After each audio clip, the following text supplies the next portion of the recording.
الحمد للہ کفا وسلام علی عبادین الذین اصطفیٰ اما بعد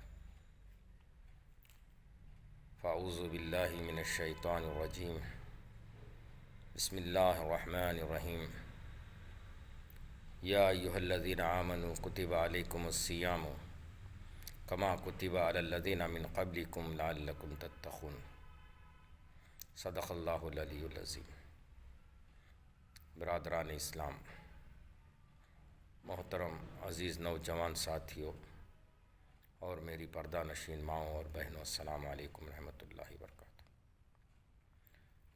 اللہ جل جلالہ و امن والہ کا بے انتہا شکر احسان ہے، کرم ہے کہ اس نے ہمیں یہ مبارک مہینہ عطا فرمایا۔ آپ حضرات بخوبی واقف ہیں کہ پچھلے دنوں میں، پچھلے سال میں جو حضرات ہمارے ساتھ تھے، آج وہ اس ماہ مبارک سے محروم ہیں، من و مٹی کے اندر اس دنیا کو چھوڑ کر چلے گئے۔ اللہ تبارک و تعالیٰ کا کرم ہے، احسان ہے کہ اس نے ہمیں دوبارہ یہ ماہ مبارک عطا فرمایا۔ دوستو، یہ ماہ مبارک کی بہت ہی بڑی فضیلتیں احادیث نبویہ میں وارد ہوئے ہیں۔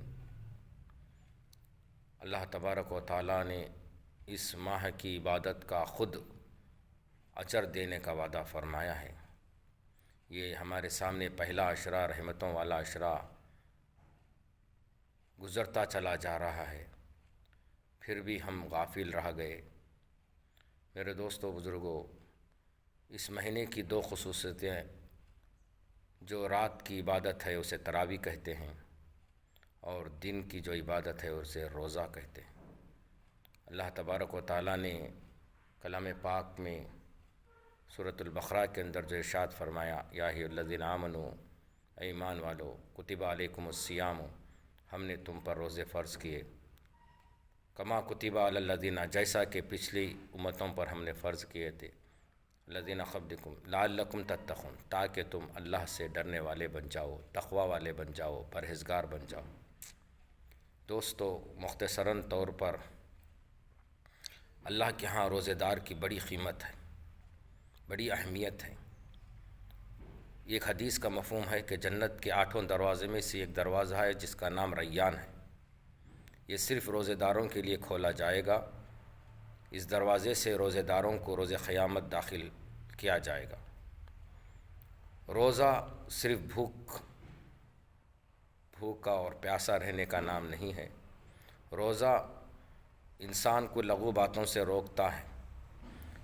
روزہ ایک ڈھال ہے جس سے انسان برائی سے رکتا ہے۔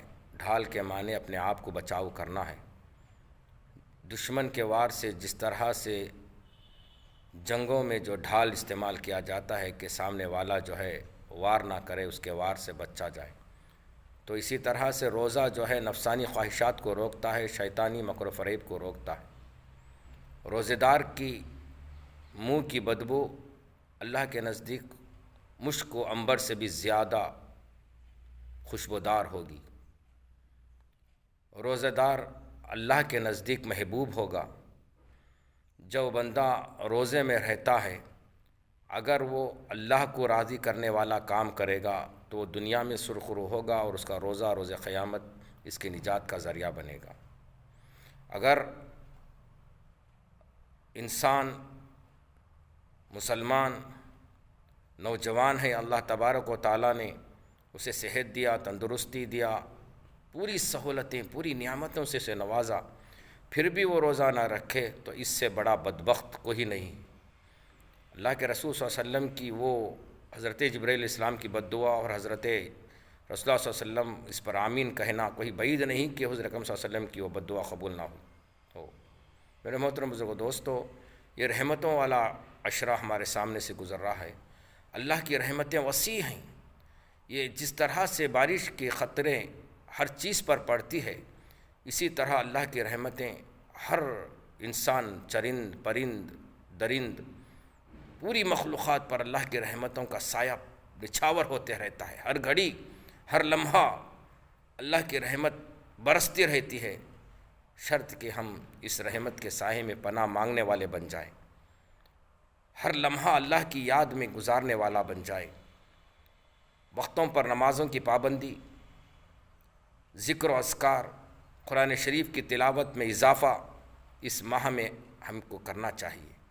میرے محترم بزرگوں دوستو، اس کی رات کی عبادت تراویح، حدیث کا مفہوم ہے کہ ایک سجدے تراویح کے ایک سجدے پر اللہ تبارک و تعالیٰ 500 نیکیاں لکھتے ہیں۔ فرض کرو کہ 20 رکعت تراویح، 40 سجدے، 40 سجدوں پر اللہ تعالیٰ کتنا بڑا انعام ہمیں عطا فرما رہا ہے۔ اللہ کا کرم ہے، اللہ کا شکر ہے، اللہ تعالیٰ ان کے خبروں پر لاکھوں کروڑوں انعامات نازل فرمائیں، جنہوں نے اللہ کے رسول صلی اللہ علیہ وسلم کی وہ امید کو پورا کر کے دکھایا۔ حضرت عمر رضی اللہ تعالیٰ عنہ جو خلیفہ دوم، اللہ کے رسول صلی اللہ علیہ وسلم نے 3 دن تراویح پڑھائی۔ حدیث کی کتابوں میں آتا ہے کہ 3 دن بھی جو ہے 20 رکعت پڑھائی، اور اس بنا پر اللہ کے رسول صلی اللہ علیہ وسلم نے یہ بات کہی کہ اگر میں اس سے پورا مہینہ یوں ہی پڑھاتا رہے تو کہیں ایسا نہ ہو جائے کہ اللہ تعالیٰ میری امت پر یہ تراویح فرض نہ فرمائے۔ اس لیے آپ صلی اللہ علیہ وسلم نے آخری عشرے کے جو ہے 3 ایام میں 3 دن نمازوں کو پڑھایا، اور امید تھی کہ میں اگلے سال اگر زندہ رہوں تو میں اس تراویح کو جو ہے تراویح کے اندر قرآن مجید کو ختم کروں اور جو ہے مکمل 1 مہینہ اس کی امامت کروں۔ لیکن اللہ کا کرم، اللہ کا نظام، اللہ تبارک و تعالیٰ نے انہی جو ہے وہ آخری رمضان ہی عطا فرمایا، لیکن ان کی امید کو حضرت عمر رضی اللہ تعالیٰ نے پورا فرمایا اور 20 رکعت کی تکمیل کی اور اسے جاری فرمایا، اور قرآن مجید کو مکمل طور پر اس میں پڑھنے کا ایک عمل حضرت عمر کے ذریعے سے جو ہے نافذ ہوا۔ وہ عمر جو دوسرے خلیفہ تھے، اللہ اکبر اللہ اکبر، ان کی رائے اگر زمین پر ہو تو اللہ تبارک و تعالیٰ آسمانوں سے فیصلے اتارتے۔ من مقام ابراہیم مصلح، حضرت ابراہیم علیہ السلام کے اس جگہ کو جا نماز اور مصلی بنانے کی جو تجویز اللہ کے رسول صلی اللہ علیہ وسلم کے سامنے پیش فرمائی حضرت عمر نے، اللہ تبارک و تعالیٰ نے ان کی یہ رائے پسند فرمایا اور آسمانوں میں فیصلہ ہوا، اور یہاں پر 2 رکعت نماز مقام ابراہیم پر جو ہے 2 رکعت نماز پڑھنے کا حکم عطا فرمایا۔ اللہ اکبر! ایسے خلیفہ جنہوں نے دنیا پر 4 چیزوں پر اپنا حکم چلایا۔ جب مدینہ منورہ میں زلزلہ آیا تو آپ نے ایک کوڑا مارا، اللہ اکبر، زلزلہ تھم گیا۔ حدیث کی کتابوں میں آتا ہے کہ روز قیامت تک اس مٹی میں زلزلہ نہیں آئے گا، اللہ اکبر۔ دوسرا، حضرت عمر رضی اللہ تعالیٰ عنہ جب دریائے نیل خشک ہو گئی تھی، آپ رضی اللہ تعالیٰ نے ایک خط لکھا اور اس دریا میں ڈالنے کا حکم فرمایا، اللہ اکبر۔ وہ خلیفہ پانی بھی اپنے تابع ہو گیا۔ حضرت عمر رضی اللہ تعالیٰ عنہ کی چٹھی جب دریائے نیل میں پڑی تو 16 گز اوپر، زمین سے اوپر بہنے لگا، تا قیامت تک بہتا چلا جائے گا، اللہ اکبر۔ آپ رضی اللہ تعالیٰ عنہ مدینہ منورہ مسجد نبی میں بیٹھے تھے۔ حدیث کی کتابوں میں آتا ہے کہ آپ نے ایک آواز لگائی، کئی ہزار میل دور پر جو ساریہ رضی اللہ تعالیٰ عنہ کسی جہاد میں شریک تھے، آپ نے فرمایا یا ساریہ یا جبل، یا ساریہ یا جبل۔ آپ نے آواز لگائی تو ہواؤں نے حضرت عمر رضی اللہ تعالیٰ عنہ کی آواز کو حضرت ساریہ تک پہنچایا، اللہ اکبر اللہ اکبر۔ اور اسی طرح جب مدینے کے گلیوں میں آگ لگ گئی، اچانک جھاڑوں میں آگ لگ گئی، درختوں میں، گھروں میں آگ لگ رہی تھی، تو آپ رضی اللہ تعالیٰ عنہ نے اپنی چادر نکال کر حضرت تمیمی داری رضی اللہ تعالیٰ عنہ کو دیا اور فرمایا اس چادر کو لے لو اور ہانکتے رہو آگ کو۔ حضرت تمیمی داری رضی اللہ تعالیٰ عنہ نے حضرت عمر رضی اللہ تعالیٰ عنہ کی وہ چادر لے لی، اور جیسے جانوروں کو ہانکتے ہیں ویسا جو ہے چادر کو استعمال کر کے آگ سے کہنے لگے کہ چل چل چل چل، اللہ اکبر اللہ اکبر۔ وہ آگ بجھتی چلی گئی، اور جہاں جس سوراخ سے وہ آگ نکلی تھی اس آگ کو اس سوراخ میں جو ہے حضرت تیمیمی داری رضی اللہ تعالیٰ عنہ نے بجھا دیا۔ اللہ اکبر۔ انسان کو بھی اللہ تبارک و تعالیٰ نے مٹی، پانی، آگ اور ہوا سے ملا کر جو ہے ایک مجسمہ بنایا۔ حضرت عمر رضی اللہ تعالیٰ عنہ نے ان چار چیزوں پر حکومت بنائی۔ وہ اتنے بڑے خلیفہ جنہوں نے اس امت کو ایک نیکیاں بٹورنے کا ایک ذریعہ اس ماہ مبارک میں تحفتاً دیا۔ ایک تراویح کے سجدے پر 500 نیکیاں، 20 رکعت پر 40 سجدے، 40 × 5 آپ جو ہے حساب لگا لیں، ایک رات میں کتنے نیکیاں ہمیں بٹورنے کا موقع عنایت ہوا۔ اللہ اکبر۔ ایسے مقدس خلیفے کو بھی آج امت کا کچھ طبقہ گالیوں سے نچھاور کرتا ہے، ایل فیل بکتا ہے۔ جو انگریزوں سے نکلا ہوا یہ طبقہ، انگریزوں کی دین، ٹائٹل انگریزوں کی ایک مہارانی نے دیا، اس طبقہ نے آج خلفائے راشدین کا مذاق اڑایا کرتے ہیں اور اپنے آپ کو قرآن اور حدیث کے معلم کہا کرتے ہیں۔ اللہ کی پناہ، اللہ کی پناہ۔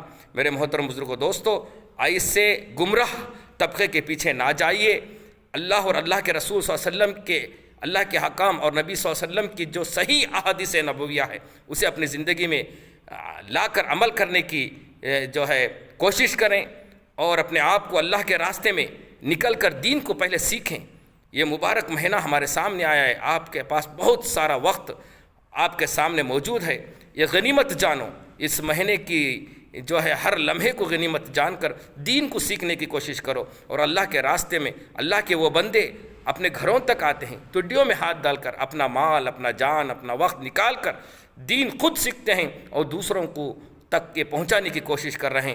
اللہ ان لوگوں کو جزائے خیر عطا فرمائے، اور اس مبارک مہینے میں ہر ایک گھڑی ہمارے لیے رحمتوں والی گھڑی ہے اور مغفرت والی اور جہنم سے خلاصی والا یہ مہینہ ہے، ہم اسے غنیمت جانیں۔ میرے محترم دوستو، اس مہینے کی ہر ایک لمحے کو غنیمت جان کر اس میں عبادت اور ذکر و اذکار اور قرآن شریف کی تلاوت کرنے میں مشغول رہیں۔ اللہ تبارک و تعالی ہم سب کو کہنے سننے سے زیادہ عمل کرنے کی توفیق عطا فرمائے، اور یہ رحمت والا عشرہ، ہمیں اس عشرے کے اندر زیادہ سے زیادہ اللہ کی رحمت کے سائے میں پناہ تلاش کرنے کی ہمیں توفیق عطا فرمائے، اور ہر وقت دعا کر رہے کہ اللہ تعالی ہمیں جو ہے اس رحمت کے سائے میں ہمیں پناہ عطا فرما، اور تیری رحمتیں ہم پر نچھاور فرما۔ اس طرح سے ہم دعا کرتے ہوئے ہر لمحہ، ہر گھڑی اللہ کی رضا کے لیے ہم کام کریں گے تو اللہ تعالیٰ سے کی اس ذات سے امید ہے کہ اللہ تعالیٰ ہمیں دنیا میں بھی جو ہے کامیابی کی راہ دکھائیں گے، اور آخرت میں بھی ہماری زندگی اللہ تبارک و تعالیٰ آخرت والی زندگی میں بھی کامیابی عطا فرمائیں گے۔ اور جو وعدہ ہم سے اللہ تبارک و تعالیٰ نے لیا ہے کہ تم میری مان کر آؤ، میں تمہیں جنت کا وہ ٹھکانہ عطا فرماؤں گا، انشاءاللہ تبارک و تعالیٰ۔ اللہ کی ذات سے امید ہے کہ اللہ تعالیٰ ہماری تمام گناہوں کو معاف کرتے ہوئے ہمیں جنت کا راستہ دکھائیں گے۔ تو اسی بات پر اپنی بات کو ختم کرتے ہوئے اب تمام حضرات سے گزارش ہے کہ میری چھوٹی سی ایک ویڈیو کو آپ اپنے رشتہ داروں کے ذریعے اپنے رشتہ داروں میں جو ہے سماعت فرمائیں، اور اسے اپنے دوست و احباب میں رشتہ داروں میں جو ہے اسے شیئر کریں، تو آپ کی نوازش ہوگی، اور بندے ناچیز کو بھی اس ماہ مبارک میں دعاؤں میں یاد رکھیں۔ اللہ حافظ، والسلام علیکم ورحمۃ اللہ وبرکاتہ۔ پھر ملیں گے انشاءاللہ تعالی۔